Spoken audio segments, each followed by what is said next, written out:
You're watching The Mom View, sponsored by the Herzog Foundation. Today, we're waving our American flag high and celebrating the 250th anniversary of the adoption of the Declaration of Independence. We have so much to be grateful for about America. It's a unique and exceptional country. Join us on The Mom View next as we celebrate the land of the free and the home of the brave.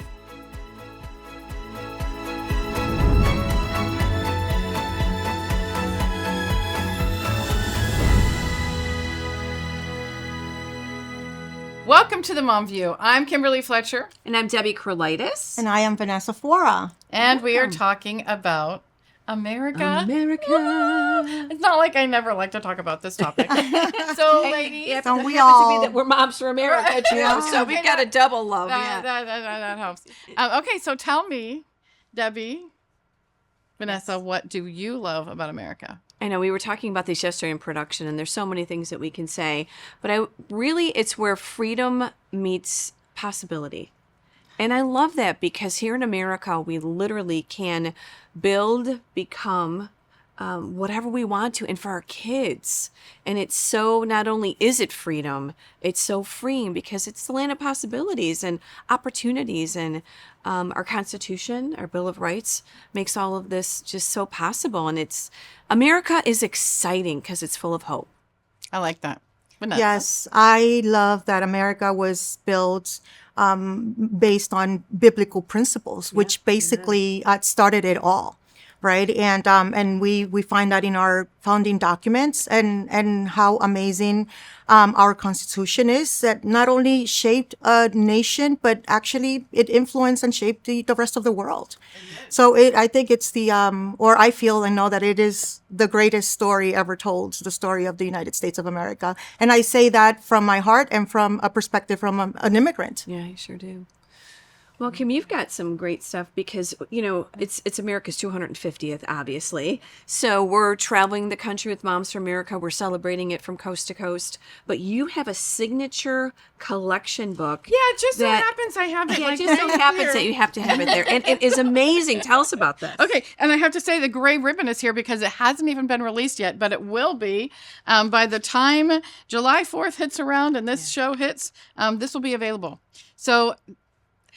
it was a brainchild, I guess, I wanted to do something that shared the story of America in a way that people would understand, but there's so much to talk about. Mm. And so John Voight, a dear friend of ours, he reached out to me and said, let's put together a show. And so the show was done in 8 epics from the Mayflower to the Greatest Generation and then beyond. The greatest generation isn't behind us, it's before us. Sure. And it's what we leave our children. So I went to my daughter and I said, you know what? We need a complimentary book to go along with it, a companion that talks about the epics and adds a little bit more information and some special stories. So you can see, the book, the pictures, you've been able to look through it. It's just, you want to look at it. You want to read it. And that was the whole point.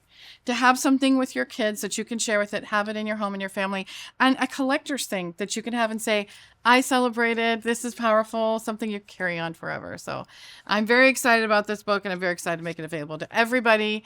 Download it free, no charge, or if you want to get the hard copy, you can get it on our store. And so that's at momsforamerica.us, and then you go to the store. And we actually have a whole 250 section on our website where we're celebrating America.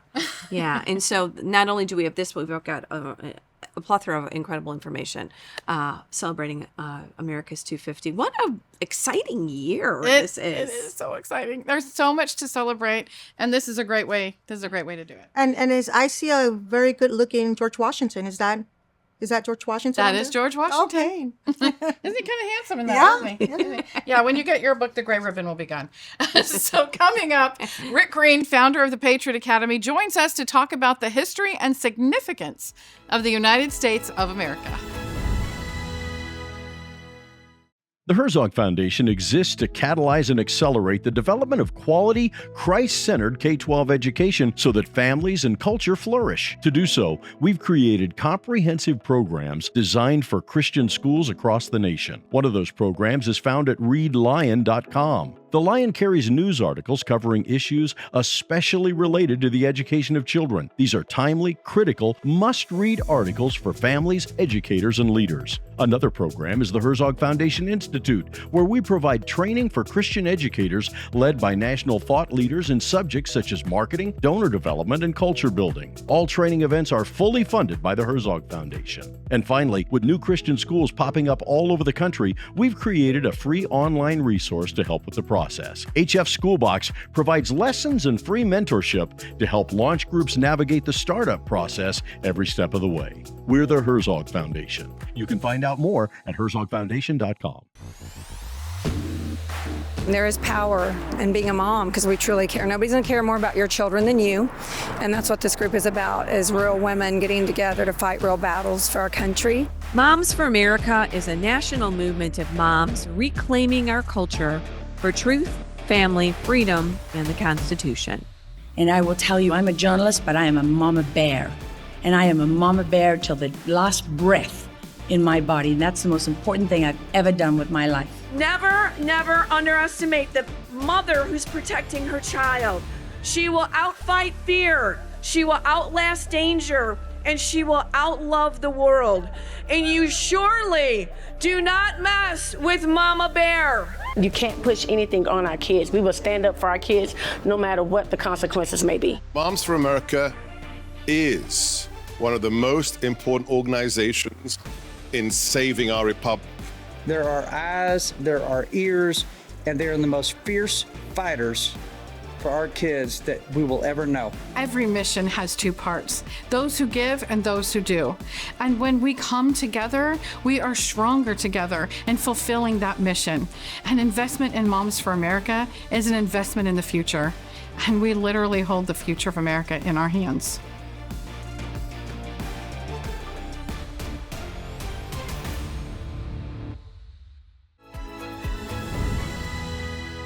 Rick Green is a former Texas state representative who founded the Patriot Academy. Their mission is to equip and educate citizen leaders to restore our republic and champion the cause of freedom and truth in every part of society. Right. Rick, my dear friend, it is so exciting to have you on the set. It's the only time I get to talk to you. I have to drag you into the show. I know we're usually like crossing each other in a hallway somewhere at some conference. We don't even get to talk. We just say hi, high five each other as we pass. So anyway, great to be with y'all. Well, you are a legend. I mean, we're talking about you are sharing America across the country. In fact, when I met you, you said I'm the male version of Kimberly Fletcher. And I think you're right. I mean, the two of you are just so inspirational and just really have a passion that's just God-given. I mean, we all love America, but there's some people that just have an extra edge. And you got that extra edge, brother. He put it in our DNA, I think. I think so. Powerhouse. Yeah. I have the blood of patriots coursing through my veins. Amen. Do you? Yeah, same. Okay. See, Same. I think maybe that's it. I don't know. So I have not been able to join the Daughters of Revolution because every time I move, I have to start over again. Right. But I am a Daughter of the Revolution legitimately. I just haven't signed up. And the beauty of our system is you can either be, 5th, 6th, 7th, 10th generation, or you can be coming here as an immigrant, and you still get to have that American mindset because it's the value system, it's the principles that we love so much. She's one of the most patriotic people I know because she came from a country here and saw the difference, and she values so much. I think that's the thing about the immigrants. But the sad thing is, I would have to say, people in our country have no idea what America's about or why it's worth fighting. Well, most Americans that are born here don't appreciate it because we're spoiled, right? Yeah.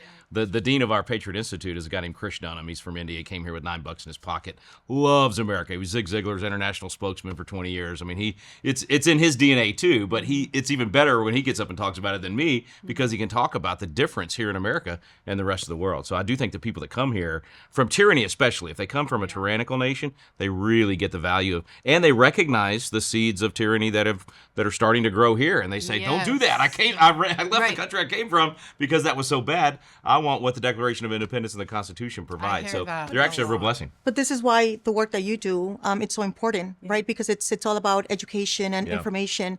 And me being a green card holder when I came into the country legally with my family, and at the time I was getting ready to naturalize to become an American citizen, I had to study and I had to do some digging, and I came across our founding fathers, and I just fell in love with America and everything America stands for. Yeah. So I think education is so important, and we don't have that these days as much. I think every And- kid in America ought to have to do what you did. Yeah, They and ought to have what- to pass the citizenship test to get a high school right? diploma. And Yeah. one of my favorite quotes is, "You cannot love what you don't know." That's right. So this is why I appreciate your work so much, thank you. and it's helped me even educate myself even further and further. So I think the petri dish where the virus of bad government grows is civic ignorance. Right. If we don't know truth, we fall for the lie. But when you know the truth, you have that patriotic excitement because you realize, wow, this is worth fighting for. This is worth defending. I think one of the great disservices we did was letting our education system teach our children that America's bad. So they only taught the bad and the ugly. Instead of teaching the good, the bad, and the ugly, tell the whole story. You'll find it's the greatest story, like you said, ever told. It's amazing. If you tell the whole story, they'll love their country. They'll want to preserve it. But when you only tell the bad and the ugly, they end up hating their own country. I think we're the only nation in history that taught its children to hate their own nation and to hate their fellow citizens. But I do think it's turning. I think there's something exciting happening in the 250th, as you were saying earlier. There's just something in the air right now. The patriotism. The other night, a friend of mine from the White House texted me and said, "Patriotism is at an all-time high." And I think that's true. It's a great time for people like us that love this. We're kind of in red, white, and blue nirvana right now. But we got to make it last. It's got to be more than just fireworks that fizzle. We need to make sure people, when they're waving the flag, understand why that flag's worthy of being waved, just how special we are. Yeah, I'm with you. I think that this year for 250, in celebrating America's greatness, in organizations like ours and yours, and actually where Vanessa works as well, at Restoration, we're all sharing this important message that America is great. She's not perfect, but she is amazing. And it is a place where you can dream and hope and live with endless boundaries. Yeah. We're basically living out. Ronald Reagan gave this great speech. Well, when he first got in public office and he was sworn in as governor, his inauguration address was that famous quote everybody uses: "Freedom's a fragile thing, never more than one generation away from extinction. We don't pass it in the bloodstream. It's got to be fought for and protected." Everybody knows that one. Well, then 40 years later, well, really about 25 years later, he's leaving public office. His last speech as president, in his farewell address, he said, "If we forget what we did, we won't know who we are. I'm warning of an eradication of the American memory that will lead to an erosion of the American spirit." And that's exactly what happened. We lost our history, and therefore we lost our patriotism. But then he gave us a solution. He said we need more American history, we need informed patriotism, and we need civic ritual. Well, the 250th is the perfect opportunity for civic ritual. That's why I love what y'all are doing all over the country, because you're gathering people together to do civic ritual, to literally remind us, well, what are we celebrating? What are these principles in the Declaration? How does the Constitution work? This is the best opportunity we're ever going to have in our lifetime. And we have to take advantage of it. We have to. And the funny thing is, so I was 10 years old in 1976. I remember what it felt like. Oh, wow. I thought I was never going to get this opportunity, and so I figured it's going to be 300 years and I'll be dead. So I can't even tell you how excited I was when people, like, I don't know, it was like 6 years ago, started talking about the semi-quincentennial, and I'm like, what's that? I'm like, oh my gosh, I'm going to be alive. So this is like, for me, I mean, this is like 100,000 Super Bowls, 3,000 Christmases. I agree. I mean, this is incredible. But so one of the things that has really concerned me is that we as a people, we are a self-governing people. That's the way that this nation was set up, is that we tend to delegate the responsibility of being a citizen to those who we elect. But what's scary about that is the other statistic that we got from what Debbie read, is that not only can this 62% of the children in the country, 48% of elected officials cannot name the three branches You of thought it was government. just AOC, but no, it's a ton of them. Well, we just had the county sheriff in North Carolina not long ago. I think it was a couple of months ago that he was asked in a hearing, how many branches of government do we have? That easy, right? And he didn't know. In the general public, it's 74% that can't name the three branches of government. You got about 63% that cannot name even one freedom out of the First Amendment. 95% cannot name two freedoms out of that's 5 of our most cherished freedoms that we would all fight and die for. We want our kids to have, but we got to know where they are. We got to know how to call them up. We got to know how to defend them, and we got to know what our duty is. It's not just our rights. Everybody always talks about my right to do this, my right to do that. the responsibility that comes with the right is just as important if we want it to last. Exactly. Absolutely. Citizenship is a verb, is what I like to say. Yes, Right, that's and good. you're I actually like doing that. classes all Citizenship is across the a verb. country with citizenship for those that are wanting to be here and wanting to live in America. You're celebrating that with them. Rick, when you say Constitution and the Bill of the Rights, and we all know that it's amazing. It's what makes America free and great. But there is something so majestic to it and so God-breathed. Other countries can't copy it. And they haven't. Only America has this Constitution. How would you sum that up for us? Why the Constitution is above every other document, and held on just a beautiful pedestal? Yeah, for anybody that would scoff at your statement that it's God breathed, even George Washington himself said if you couldn't see the finger of God in it, you were an infidel. I mean, there's no question that God moved in the whole nation's history, right? Throughout the Revolutionary War, they talked over and over again about how God intervened. In fact, Franklin's big speech at the Constitutional Convention was all about we saw the hand of God in everything that we did because we prayed right there in the Continental Congress. And he said our prayers were heard and they were graciously answered. All of us engaged in the struggle must have observed frequent instances of a superintending providence in our favor. So there's no question that they believe that as well. And I think a lot of it was the moment in time, sort of like our 250th moment right now. If you get in a time machine and you go back to 1776 and you look around the world, every model of government said power and freedom comes from God to the king. And the king gives it to the people only as the king sees fit. Those 56 men, when they gathered in that rented room 250 years ago and signed that document, what they were saying in that document, Jefferson's words literally flipped the world on its head. It was earth-shattering. It was earth-shattering. He literally changed it all and said, no, freedom comes from God directly to the people. And then we give power to government for only one reason, to secure our rights. That's why his words in the Declaration set up this frame that literally makes the whole system work, that we could later then build the Constitution to be the rules by which we would play this. Yeah. So he's literally saying we're endowed by our Creator with certain inalienable rights, and among these are life, liberty, and pursuit of happiness. So he's saying government didn't give them to us, the king didn't give them to us, we don't give them to each other. Yeah. They come from God. And then that to secure these rights, governments are instituted among men deriving their just powers from the consent of the government. It's the whole purpose of government. It's the only reason for government, that to secure these rights. So when you get that right, then you can build the Constitution in a way that would last, longest lasting constitutional republic in history, because the foundation was so strong. John Quincy Adams said the Declaration's the foundation we build the home of the Constitution on, and now we put in place a Constitution. Jefferson's words on that were, he said, laying its foundation on such principles and organizing its powers in such forms, that's the Constitution, organizing its powers in such forms. So everything from who's going to represent us in Congress, to how long they're going to represent us, to how the judiciary is going to work, to what our due process rights are going to be, all of that was organizing those powers. And I think God inspired these guys to put together an amazing system. And the question of our generation is, are we going to preserve it? Right. Are we going to get another 250 years? Right. Or are we going to squander this thing because we're so fat and happy and lazy, we're just enjoying the blessings of liberty, but not willing to bear the burden and take the responsibility? And the answer to that question, I'm more optimistic about it now than I've ever been in my lifetime. Yeah, I hope it continues on past this year. Yeah. I like to insert some information here from citing David Barton when he talks about the U.S. Constitution being the most stable constitution in the world. So if we compare that to other countries across the world, a constitution in other countries, the average length of a constitution is 17 years. That's right. And the U.S. Constitution now has 238 years of Which means we got to have another big 250th birthday here in about a dozen years, y'all. So let's start planning now. It's Another like celebration. That is, I think that's not even exceptional anymore. It's a miracle. Yeah. Well, when we Definitely. use that phrase exceptional, some people think we're bragging.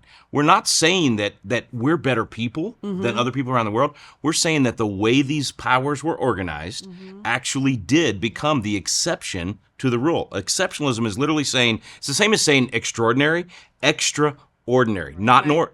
We're not normal. We're weird, but in a really great way, right? This is something the world's never seen before. And that's why kids should come out of our schools beaming, right? Yeah. They should be proud to be Americans because it is so exceptional. But you have to tell the stories of the heroes. You have to compare it to the rest of the world. You have to show communism killed 100 million people in the last century, why socialism is evil and bad and never works. We have to teach them that so that they'll then want to defend it. They'll want to be the next generation of patriots. And they will. I mean, you see it when you teach kids. I see it when I teach kids. And when we teach moms, their eyes light on fire. Yeah. I think exceptional is the perfect word. Extraordinary is great, but exceptional is because it's still exceptional. Because to your point, that 17 years, all the other constitutions. And first of all, on the exceptionalism thing, let me just say real quick, it was a Frenchman that came up with that term. I mean, de Tocqueville comes over here and he's like, wow, this is exceptional. There may never be, he literally said, there may never be another people that have this opportunity. Wow. But it's because he saw what you just said. He saw the foundation that the seeds were being planted in. The soil had to be good. And so the soil was good because of our faith, because of the role that George Whitefield had in planting these seeds for decades before we even got there. That's why the founder said that's basically the grandfather, right? They're the founding fathers, but without Whitefield, there's no revolution. So he saw all of that and he coined that phrase. Yeah, there's no revolution. If it hadn't been for that, if you try to plant the seeds of liberty into soil that doesn't have that belief in God and doesn't understand that if God's the source of my freedom, I have to live it out respecting the authority of God. It's like Zig taught me years ago. Zig Ziglar said, God's best blessings are found within his boundaries. So if you don't have the boundaries, you don't have the Bible. That's why we could go all day just on the founder's quotes about the importance of the Bible itself. But back to your point about the Constitution. Yeah, I mean, you can try this in other countries, but without what Franklin reminded them of at the convention. And I love his line. He said, in the beginning of the contest with Great Britain, when we were sensible of danger, we had daily prayer in this room for divine protection. So here's the least religious of the founding fathers. I mean, like, this is the guy that everybody would say had the least faith of everyone, or at least, least religious, you should say. He's taking the Bible out. He does 11 Bible verses in that speech, hitting everybody over the head with it. Say, what are y'all thinking? We got to start. Anyway, so it absolutely worked. And to your point about those guys that wouldn't sign, George Mason was very adamant about this. That's why we call him the father of the Bill of Rights, because he came back and kept advocating. And Madison thought, it's very clear. I can't remember his exact quote, but it was something to the effect of, the Constitution's a simple one and a limited one. And on its face, it says these are the only powers of the federal government. Everything else is left to the states, the people. But I think Mason turned out to be right. We need that in the 10th Amendment. So that's why the 10th Amendment actually says that right there in the Bill of Rights. So I'm so thankful that he did refuse to sign and come along later. 55 started at the convention. Only 39 end up signing the Constitution. And it's only a 4-page document. Yeah, it's so simple, too, right? Can you imagine what they would do with that in today's day? If the bureaucrats got a hold of that thing, it would be... trillion pages, Yeah, no doubt. Buy a house, buy a car, you've got paperwork. And it's timeless. The principles are so clear, but it's because it's based on principles. It's not based on, what's better for our state versus your state, or our region versus your region. Right. Yeah, they had to have the compromise of the big state, small state, and Senate, all that, but it's based on the idea that the people are in charge, we the people, right? That we're not perfect, as you said, that we're going to become a more perfect union. We're never going to reach perfection. We still have our flaws, because guess what? There's humans in America, believe it or not, and in our leadership. And so we're going to have our flaws. There'll be corruption. There'll be problems. But it leaves us in charge so that we can stamp out those problems and we can hold those people accountable if we have the patriotism and we're willing to do our duty as citizens. And that's what I think is being revived. We sort of checked out for a long time, and the American people just got taken advantage of because we weren't engaged. We're getting more and more engaged. Y'all are doing it all over the country. I think we're still the best in the world, yeah. And I say that with a lot of pride. And I like to add a couple numbers here. And again, citing David Barton, America is 4% of the world's population. And looking at things like science, creativity, innovations, technology, our 4% of our population has created more than 96% of all the world's inventions. Yeah. That literally changed the world. Think about why you could have a Thomas Edison in America. It's all freedom. Yeah, right. because of the freedom. I mean, Edison's out there at 12 years old doing a fruit stand, making money, selling newspapers on the train. The Department of Labor would have shut him down on day one, right? I mean, all of these agencies and it would be. Right, they're shutting down lemonade stands, right? In some states, right? So he had like 1,000. I can't remember the number. 1,090 something patents. Edison changed the world because of the soil. He was in a country. If he had been in North Korea, or he'd been in Cuba, or he'd have been in New York City these days, right? He would never have been able to do all the things that he did. It's the freedom that allowed for that to happen. And that's what I think we're getting back to. We're reigniting this entrepreneurial spirit. Part of what I love about when Elon Musk started taking everybody back to space, it inspired everybody to say, hey, you know what? We can do this. We can do these things. Westward expansion, you think about all the things we did. It was never because we played it safe. Right. I mean, back to Franklin, that 1755 letter from the colonial legislature where he says, if you give up your liberty for safety, you deserve neither liberty or safety. So we've got to get back into that. Hey, let's take risks. love that. I teach the kids at Patriot Academy, you know what? I'm really good at failure. I fail as often as I can, as fast as I can, so that I can get to success. Don't be afraid of failure. Yeah. Be dangerous. Get out there and do what God's called you to do. Yeah. And that's the American spirit, man. We got to bring it back. The greatest people were failures. I mean, Yeah. you can talk about Rush Limbaugh, who became, the magnet of radio. Even Elon Musk. I mean, Yeah. I can't remember what year it was. I think it was 2017. He was going bankrupt. Yeah. And you're like, wait, what? He just became a trillionaire, the first trillionaire in the Wow. world. Leaders and he take was going risks. Yes. bankrupt. We He talked about did. Edison. I mean, Leaders take 10,000 risks. tries. He said, Right. I didn't fail 10,000 times or 9,999 times to create the light bulb. I found 9,999 ways not to invent the Right. light bulb. But it's that same attitude, right? And we need to be that way about our country. People at home, run for office. Everything doesn't have to be perfectly laid out for you. I tell all of our Constitution coaches, sloppy success is better than perfect nothing. I love it. Just get out Yes. there and get and It's act, messy. get moving. Yeah, it's messy. It's messy, Yeah. and it's How many okay. times with Moms for America did you feel like, we tried this, it didn't work. Yeah. We found and through all of that trial and error, that sharpening, That's you right. got better and better. Yeah. That only happens in a free market economy. It doesn't happen when some bureaucrat in Washington D.C. is controlling everything or in your state capital. Yeah. It happens when you have all these people making all these different decisions. It's Adam Smith's invisible hand, and that chaos produces a far better result, and you end up with more inventions, more right. prosperity, all of those things. That's free enterprise. So I have this incredible. I'm sorry, just a quick story. So my son was in Idaho for some kind of educational program or something for a few months, and some of the families were inviting the kids in for dinner, And he goes into this one family, and it's a gentleman who's a baker, and he had come from Europe. I don't remember which country, and they were just talking, and just randomly, he's like, America's just weird. And Jordan's like, what do you mean? And he goes, I am a good baker, and I spent years going to school, and I spent years apprenticing, and 30 years to do this. And he's like, in America, you just wake up and say, I want to be a baker today, and you're a baker. I love it. It's like, America's weird. You've got the opportunities. Yeah, I keep going back to Ronald Reagan, but I remember I think it was at '92 at the convention or something. He had this speech where he said something about he was read this letter from a kid that said he describes America and the beauty of America and the fact that we have more than 100 flavors of ice cream. And Reagan made the point. He's like, where else do you get that kind? So now all these people that came over a couple of weeks ago for all the, I'm not a soccer fan, but for the whole soccer thing, they went to Buc-ee's. And they found 100 different beef jerkies. And they're like, wow, these Americans are weird. But it's amazing, right? I mean, that's why it says pursuit of happiness. Life, liberty, and the pursuit of happiness. Not the guarantee of happiness. Not the redistribution of happiness. Yeah. The pursuit of happiness is that. part So of if what our makes it. elected that. representatives are not doing their job, understanding what America's about and how to preserve what we have, Yeah. it's on us. It's always been on us. Yes. What is So your what message? can we do Yeah. For as 250? moms, as families, to keep that citizens? To I keep think that one of going? the things that disempowered, if that's a word, so many citizens was they started believing I can't make a difference, or the system's too big, it's too rigged. One party, what, blah blah blah. Our vote doesn't matter. Yeah, my vote doesn't And we matter. heard There's that some all the cabal time. in a smoke-filled room controlling everything, so little old me, I can't. And they bought that lie. Yeah. The truth is we can make a difference. The system works. The Constitution works if we work it. But we have to be doing those things that we as citizens are given the ability to do. It doesn't mean we can do everything, and nobody's expected to do everything. I tell everybody, it's still lives, fortunes, sacred honor. The Declaration hadn't changed. It's life, your time. It's fortunes, yes, your money, and sacred honor, your reputation. Being willing to put your reputation on the line. And I ask people to just do a little bit. 2 hours a week, give a little bit of your life. Go do a cottage. Do something for 2 hours a week to help spread freedom and be a force multiplier. 2% of your fortune during the 250th. Donate to Moms for America. Donate to a candidate. Donate to whatever. But invest. Donate to the soup kitchen Invest, in your yeah. community. Invest in freedom. And then 2 times a week, put your name on the line. Put your reputation on the line.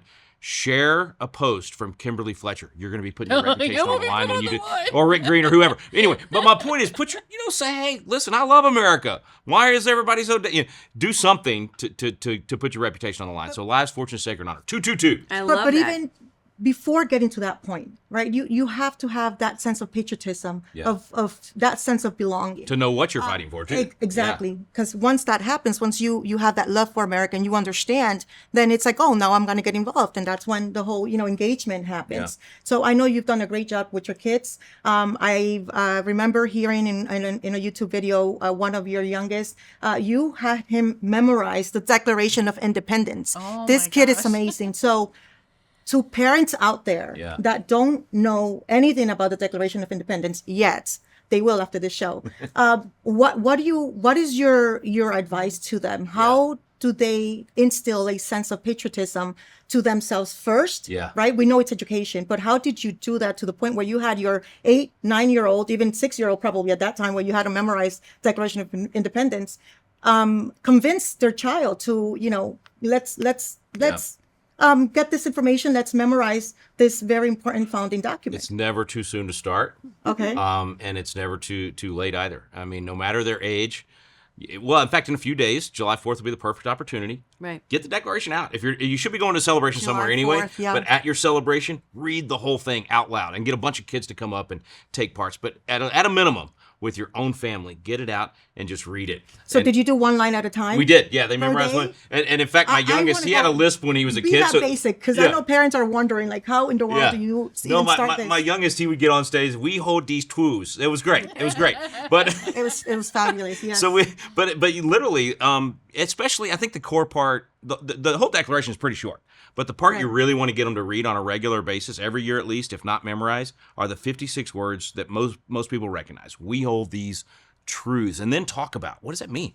That means there's a right and wrong. That means there's a foundation that they didn't say anything goes, everything's okay. They said there's a right and wrong. We hold these truths, which later in the declaration you can talk about laying its foundation on such principles, because those are the truths. That's what you're building so on. folks, you hear that one sentence first, and then Yeah. And then talk about it. And even with little kids, find lessons where you can drive it home. So And we always hold- bribe yeah. them, too. Go to Yeah. Patriot Academy. Bribe them with good rewards when they memorize.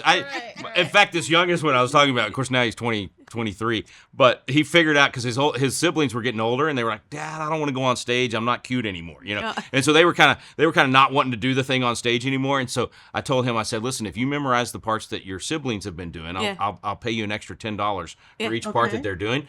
Or I'll pay you a $100 bonus the first time you memorize it. Okay. And he's sitting in the back seat. We're driving. He's sitting in the back seat. He's doing the math in his head. He's like 8. He's doing the math in his head, and he goes, "Oh no, I want the $10 each every time I speak. That'll be a lot more than 100 after you speak." Great motivation. Yeah, great motivation. So yes, bribing is okay. Bribing is okay. Yes. So I there's so many things about the Constitution, the Declaration. All of this is so powerful, but the thing that they're trying to take away from us now is the opportunity to speak. And that's why the education, understanding, when you know the Constitution, when you read the Declaration of Independence, what is it, like 80% of it is the grievances. And when you read them, you're like, oh, wait. They're doing some of that now. Yeah. Yeah. And so we need to protect the freedom of speech, the freedom to gather, all of those things, but we have to know it first. You can't use it if you don't know it. And that's why what you're doing at Patriot Academy is so powerful. And we appreciate you doing that. Well, and I would say to everybody at home, don't be intimidated by this stuff.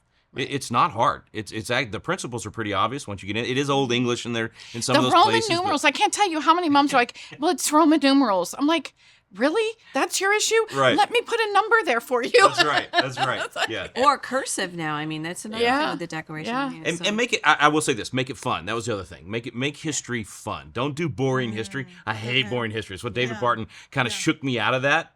When somebody gave me an old David Barton cassette tape. I'm old. Okay. That cassette tape. When I listened to it, all of a sudden. Wait, what's a cassette? I'm kidding. Well, when the thing breaks, you need a pencil, and then you can tape it. And But I used to I would listen to him in my truck, and it would be like I'd gotten in a time machine. Now I was looking through the eyes of the founders. He brought it to life so well, and that's what made me fall in love with it. So make it fun. We've got a show called Chasing American Legends that we did when the kids were young, and we were traveling the country. Yeah. We march with the Minutemen at Lexington. We go to Independence Hall. We go to MLK's church that he grew up in, and Alveda King does that one. We go to the Battle of the Monongahela up when Washington was 23 years old. That whole story. So we make it fun. That's one thing to do. And then vacation with a purpose. Every vacation, pick some battlefield or something in history where you can take the kids out there and say, this is where whatever it was happened. And now there's so many tools with y'all, with PragerU, with all these people. You can find a really cool video so that when you go out on that battlefield, before you go there, play that video for them so they can then envision it. Tell when the they story, go. play the video. Tell the story. Well, there's one awesome. thing that you left out, and that's the passion. Yeah. Anything you're excited about, it's like a smile is contagious, the passion is contagious. So So get excited yourself, teach yourself, you get excited, and then your kids will. Yeah, if you're going, we owe these truths to be so not loud." gonna Yeah, work. if you're half asleep but if you're saying, wow, life, liberty, the pursuit of happiness, what did that mean to them? Let's talk about that. If you're excited, they're going to be excited. We're no the doubt. greatest influencers to our Yeah. kids. That's right. So Well, I'm going to have you back on because it's the only time I get to see you. Okay, so we're going to continue talking about our rights, including why the Second Amendment is so important after this break. Hello, I'm Josh Mann, Managing Editor of The Lion. The Lion is an initiative of the Herzog Foundation, and we publish articles covering a wide range of issues facing American families and culture, especially related to the education of children. In covering these topics, we also touch on aspects of parenting, family life, faith, government, and other relevant cultural topics. We publish news stories every day aiming to produce timely, critical, must-read news articles and resources for families, educators, and leaders. Read the latest in education and cultural news at readlion.com. We also offer easy-to-digest daily and weekly email newsletters. Subscribe today at readlion.com/subscribe.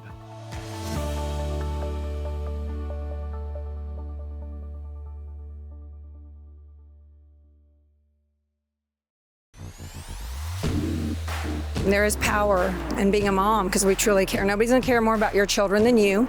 And that's what this group is about, is real women getting together to fight real battles for our country. Moms for America is a national movement of moms reclaiming our culture for truth, family, freedom, and the Constitution. And I will tell you, I'm a journalist, but I am a mama bear. And I am a mama bear till the last breath in my body. And that's the most important thing I've ever done with my life. Never, never underestimate the mother who's protecting her child. She will outfight fear. She will outlast danger. And she will outlove the world. And you surely do not mess with Mama Bear. You can't push anything on our kids. We will stand up for our kids no matter what the consequences may be. Moms for America is one of the most important organizations in saving our republic. There are eyes, there are ears, and they're the most fierce fighters for our kids that we will ever know. Every mission has two parts, those who give and those who do. And when we come together, we are stronger together in fulfilling that mission. An investment in Moms for America is an investment in the future. And we literally hold the future of America in our hands.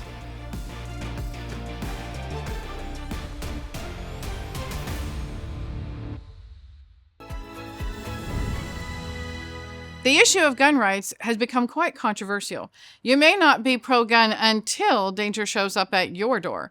Rachel Stroud is with Gun Owners of America, a gun rights advocacy organization that is a no-compromise defender of the Second Amendment to the Constitution. I am so glad that your organization exists and that you are such a fighter mama for those rights. Thank you for being on the show, Rachel. Welcome. Oh, I'm so glad to be here. Thanks for having me. So nice to have you.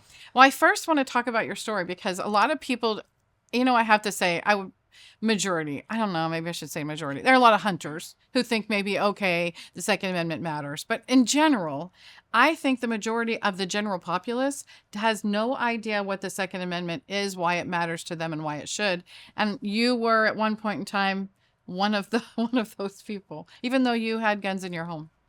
And so I think you're right there. I think that a lot of people, they know the Second Amendment exists. There's 27 words, but they forget why, and they forget that it was to keep we the people safe from a tyrannical government. And I think when you talk to just average person on the street, sometimes if you say tyrannical government, they might think that you're, a little out there. But it was Thomas Jefferson that said, all tyranny needs to gain a foothold is for people of good conscience to remain silent. And where are we at today? We're at a time in America's history where people are being demonized for just speaking truth or not using correct pronouns even. Like, it's a little wild out there. So I don't think that we're as far away from tyranny as people would like to think. You're right. We were just talking with Rick Green about, the Constitution and the Bill of Rights and all this prior. And, and this is just another example of the First and Second Amendment so perfectly working together.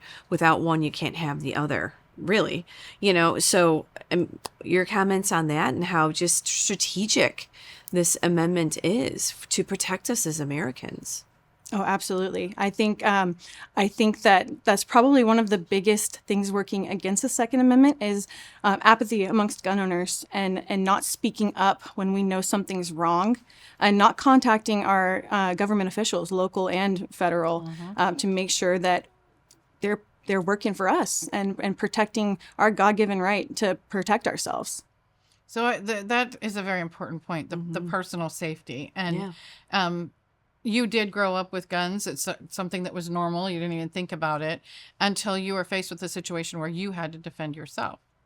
Yes, and luckily it didn't come to the point where I needed the gun in that moment. But I did. I grew up at the range. It was kind of the glue of my family. We went and had picnics and shot guns, and it was so normal to me that I didn't realize that that's not what everybody did. And then growing up, teenage girl, I started doing my own things, going out with my friends to malls and that kind of stuff. And it wasn't until I was in college and I started a waitressing job that I was confronted with somebody that got a little too comfortable with me and started following me. And I didn't realize that until I was in a situation where I had gone out to dinner with a coworker, and he came in, he had been watching me, watched where I went, followed me to the restaurant, came inside and ended up stabbing himself in the arm, which, I mean, if he's willing to do that to himself, what's he going to do to me? Scary.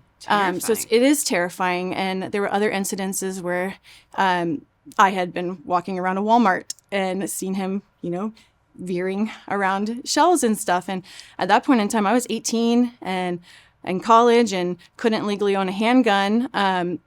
But it became very important to me that the second I turned 21, I was going to get my concealed carry permit, which we no longer need now in Georgia. It made me realize my dad wasn't as crazy as I thought. And Sometimes Dad, you might always be right. I don't know. But, well, what 40% of women now are gun owners? I mean, like 40% of the guns being bought are by women. That's a big number. That's a big increase. It is one there's of the a big fastest uptick in the Black communities because they have to protect themselves.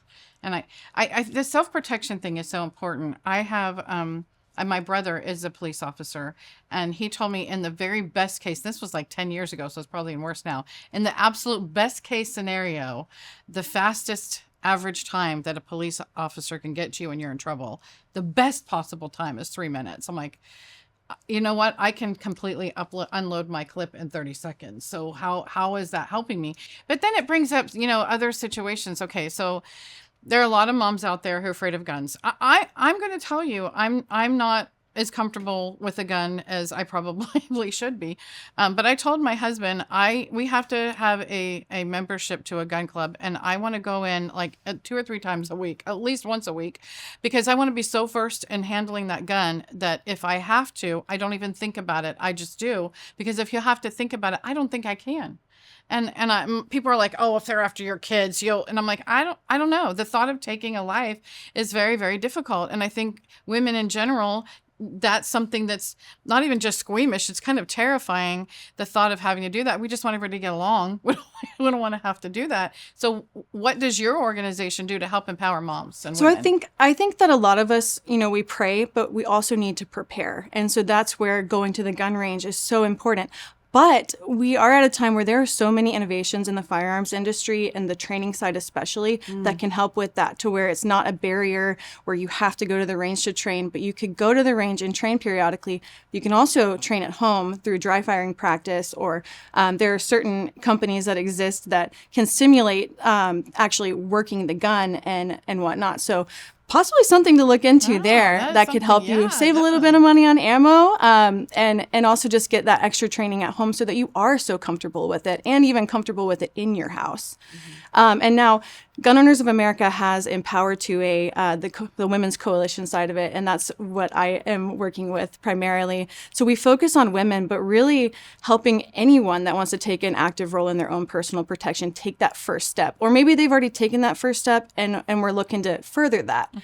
We just did National Women's Range Day a couple of weeks ago in New Hampshire, and it was just a fantastic opportunity to connect with women from so many different walks of lives, and that are all in different areas of their journey into the firearms community. So let's go back to the basics for women that have never touched a gun, and they're a little bit afraid to even thinking of owning a gun. So if you were to come and talk to third graders, like, how would you describe the process? Like, in a very basic level. So this is how you start. If you're considering owning a gun, this is how you start step 1, and then step 2, and then going to the range, because it's a lot of responsibility. Going to the range is not just to go there and start shooting, right? And learn how to shoot, but then you also go through a process of the responsibilities pieces of what it takes to own a gun. So it's more than just having a gun to shoot whenever you need it, right? So take us to that process from the very basic, at a very basic level, from step 1. So, of course it depends on your area on how restrictive owning a gun is. But I would say the first step, if you're interested in owning a firearm, I would go to a range, and I would talk with people there, and I would find out, I'm a big advocate of try before you buy. So maybe it is a rental process first, just to see what fits you, because what fits me might be uncomfortable for you. Or if there's any dexterity issues, maybe there's issues working a slide where there might be a better option for you to be able to carry that gun. Because if you're not comfortable with the gun that you own, you're not going to be willing to use it. Right. That's a good point. Yeah. And it goes further than that too. So we have a right to bear arms, and we have a duty to train. So I think sometimes that gets lost, where the barrier to gun ownership is stacked up, right? So you need to find out what your local gun laws are. Then you need to have this much training. Then you need to have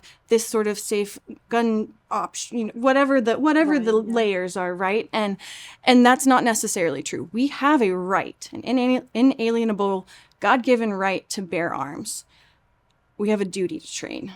And so I think most people feel responsibility to train once they purchase that gun. Otherwise, we hear some people don't carry it, and we want people to be comfortable enough to carry it. Even for me, I mean, I don't carry like I should. I have 2 that I can carry, but it is intimidating. We were talking about this earlier. I think for women, my husband's like, guns make noise, they go bang. You just got to get that in your head. They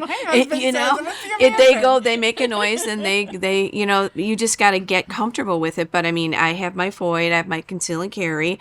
But if you're in a state like I am, like a communistic state, you're terrified of it because they're always, putting all these extra restrictions on you and intimidation. So we need that freedom, and that's what I'm really appreciating about your organization of empowering women for our safety. And it is a dangerous world right now for women. And if we want the right to bear arms and conceal and carry, then we should be able to do that. But we need help. So a lot of moms are afraid of, we all are concerned about bad people having guns, right? Yeah. So there's a lot of regulations, especially the mass shooting, the school shootings particularly. So every time there's a school shooting, they come out with, if you make it political, one side of the aisle says we need to ban all the guns, and the other side is no, we can't, and it just becomes a political issue instead of a principle issue. And so, what do you say about regulations in school shootings? Do you support any regulations in your organization? Gun Owners of America is no compromise, and unfortunately, every time we do see any sort of mass shooting, it is immediately politicized, and it's honestly an awful, like a heinous marketing campaign to try to take our rights away. You look at I think it was the shooting in Dayton that took how many officers and nearly 60 shots to stop the perpetrator, and they're going to come out and try to tell us that, well, you only need 10 rounds to protect yourself. Who's to say that you only need 10 rounds? They were well-trained officers. What if I don't have that sort of training? What if, it's just awful that they would use situations like that to try to push, really gun grabbing laws through. And the really important point that we make here is that people who break the laws aren't going to listen to more laws. The only thing that all those laws and extra regulations and restrictions hurt are the people who are law-abiding citizens. Exactly. Yeah. Well, I think that what Gun Owners of America is doing is pretty awesome. I don't even think the NRA is a no compromise. I think they compromise too often. And I have a quick question for you. I know you're a mother of two. Hey. How do you handle the, protecting your family from any unfortunate incidents or accidents with owning guns or having guns in your home? So I started carrying guns. Of course, we talked about this already, but right at 21, I went and got my concealed carry permit.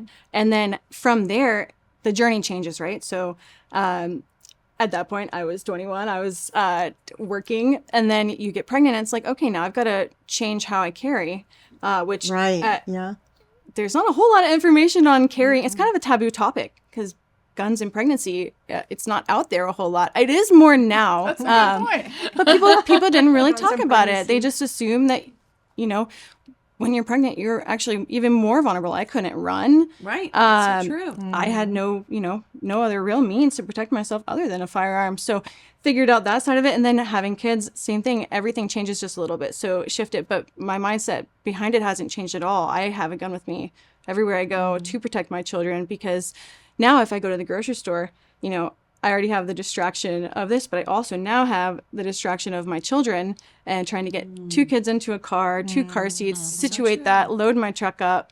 It's just a lot to think about. And I guess the only steady thing there is that I'm not going to go out unarmed, because you just never know. Right. You just never know. And you know what? There may be a time when we're thanking you because you were there when we needed you. And that happens. Private citizens or off-duty police officers. And we've heard multiple stories of this, of people who were carrying and saved a desperate situation. And it's kind of the mama bear mindset. I think that's a term that's thrown around quite a bit. Every mama wants to think that they're a mama bear, but what does that mean? And what are you armed with? Do you have the claws? Do you have the teeth? Or are you just a mama duck that wants to defend her children with everything she's got, but all you're armed with is voice, which is fantastic, because self-defense goes a lot further than just carrying a gun. It's how you carry yourself. It's you being able to use your voice and let somebody know, like, you're making me uncomfortable. It's the right judgments as well when you're out there. Absolutely. Yeah. It's so much more than just carrying a gun. And sometimes just getting that gun gives you a little more confidence. It also helps you, like, situational awareness. Maybe you start looking around a little bit more just to see what's going on. But it's just so much more. I love that you brought up the situational awareness. That's we've talked about this on a couple other shows, and it's just something that we're not situationally aware. So it's easy to be distracted. It is, and you bring up a lot of good points on that. Thank you so much for coming on. This is a great topic we wanted to cover, because and the fact that you were packing when you were pregnant, you're just that's pretty awesome. Yeah, you go up a notch in our yeah. Rachel's just gone up. So thank you for coming on the show. We will be right back with more of the Mom View after this break. It's hard work being a mom today. So it is very important to have an organization that really cares about moms. The role of parent is the most powerful position in the world, because we've been entrusted with the souls of our future leaders. And if you're wondering how you could really wrap your mind around these principles and how you can put feet to your faith, I would definitely recommend that you find out more about, support, and get involved with Moms for America.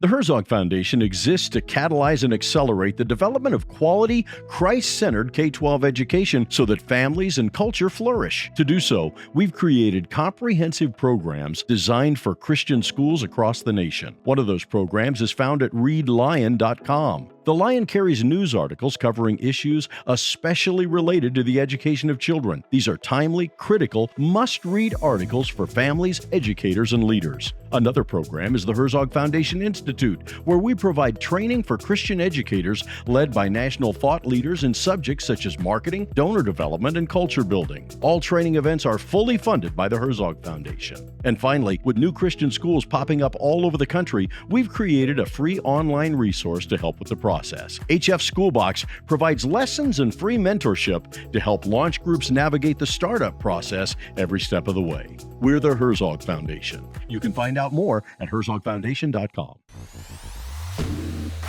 There is power in being a mom because we truly care. Nobody's going to care more about your children than you. And that's what this group is about, is real women getting together to fight real battles for our country. Moms for America is a national movement of moms reclaiming our culture for truth, family, freedom, and the Constitution. And I will tell you, I'm a journalist, but I am a mama bear. And I am a mama bear till the last breath in my body. And that's the most important thing I've ever done with my life. Never, never underestimate the mother who's protecting her child. She will outfight fear. She will outlast danger. And she will outlove the world.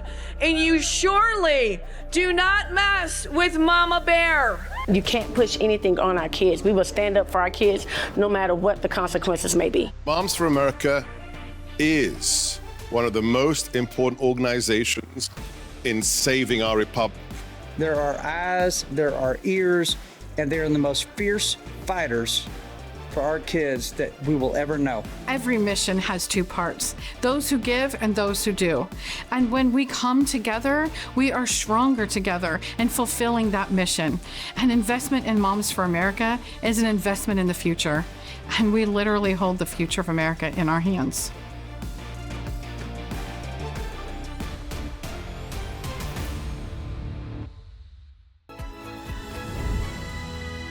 Thank you for joining us on the Mom View. Another great show, incredible guests, good topics. What do you guys think? How about it, the America that we love this week? I mean, Rick Green was amazing. Rachel was fantastic to remind us about the Second Amendment. This is a place where we can hope and live the incredible dream. So ever thankful for this. Yes, America is exceptional, but not because we're trying to say it with, much pride about just being the best of the best. We are, but basically it's exceptional because we are the exception and not the rule. And that's what makes us so different and powerful and amazing. Yeah. So we're celebrating the 4th of July, which is the Declaration of Independence, the birth of America. And I just want to remind everybody, the book. Oh, is she excited about this book, you think? I'm What do you excited think? about this book. This is something you can share with your kids. It is great stories, great content, and we'll have the whole entire show, stage show production available with all the graphics, imagery, music, everything. So you can just do it in your own community, and that's going to be awesome. And because we talked about the Constitution, it's important, again, just to reiterate the fact that the Declaration of Independence was our birth certificate. That is the foundation that makes everything different. No other constitution in the world has been able to survive because we have that foundation. But we have to hold on to the Constitution based on those values and principles to make sure that we have another 250 years. So there's a great quote by one of our founding fathers: "Hold on, my friends, to the Constitution. Miracles do not cluster, and what has happened in 6,000 years may not happen again." So we want to hold on to the miracle of America, and that means teaching our kids, sharing these principles and values with them. And I love what Rick said. He gave some great ideas, but passion. If we teach ourselves first, we can't help but be excited and passionate about it. And check us out at Moms for America, because we have a whole 250 site that celebrates America, the birth of America, and all of those wonderful activities to promote liberty in your home. So So happy birthday, America, the greatest nation on earth. Happy 4th of July, everyone. Celebrate, 4th of celebrate, July. celebrate. And check us out, MomView. Get all the past episodes at themomview.com. Check us out on our socials and get all those cool resources at momsforamerica.us. We'll see you next time.